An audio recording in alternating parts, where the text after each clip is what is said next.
जळगावचे तत्कालीन एसपी मुंडे यांनी अनिल देशमुखांवर धमकीचा आरोप केलाय। गृहमंत्री असताना अनिल देशमुखांनी धमकी दिल्याचा आरोप त्यांनी केला आहे।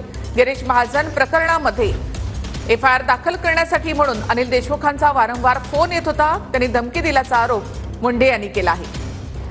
तर अनिल देशमुखांच्या अडचणी वाढण्याची शक्यता आहे। पुणे मोक्का कोर्टामध्ये अनिल देशमुखांच्या विरोधात सीबीआयचा क्लोजर रिपोर्ट आहे। एका छोट्या कामासाठी किती वेळा फोन करायचा, देशमुखांची तत्कालीन एसपींना अशा प्रकारे धमकी होती। अनिल देशमुखांनी धमकी दिल्याने रिपोर्ट दाखल केला असं सीबीआयची माहिती आहे। जळगावचे तत्कालीन एसपी प्रवीण मुंडे यांनी देशमुखांनी धमकी दिल्याची सीबीआयकडे कबुली दिली। महाविकास आघाडीच्या काळामध्ये गिरीश महाजन यांच्या विरोधात मोक्का आणि खंडणीचा गुन्हा दाखल झाला होता। मात्र महाविकास आघाडी सरकार गेल्यावर हे प्रकरण सीबीआयकडे वर्ग झालं होतं।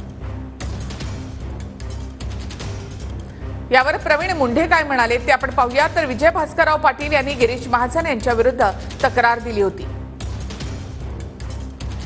तक्रारदार येण्यापूर्वीच अनिल देशमुखांचा मला फोन आला। अनिल देशमुखांनी सांगितलं की विशेष सरकारी वकील प्रवीण चव्हाण तुमच्याकडे येतील आणि तुम्हाला ब्रीफ करतील। त्यानंतर प्रवीण चव्हाण आले। त्यांनी तक्रारीबद्दल मला सांगितलं, देशमुखांचे आदेश आहेत, एफआयआर दाखल करा। मी त्यांना पुणे शहर पोलिसांकडे जायला सांगितलं, कारण हा घटनाक्रम जळगावच्या हद्दीमधला नव्हता। पुणे शहर पोलिसांकडे जाण्यास तक्रारदाराने नकार दिला। आठवडाभराने देशमुखांचा फोन आला। त्यांनी पुन्हा तक्रारदाराला पाठवतो असं सांगितलं। देशमुखांचा आठवडाभराना फोन आला। एका एफआयआर साठी 3 वेळा फोन का करावा लागतो असं देशमुखांनी विचारलं। सातत्याने गृहमंत्री धमकावत असल्याने अखेर गुन्हा दाखल केला।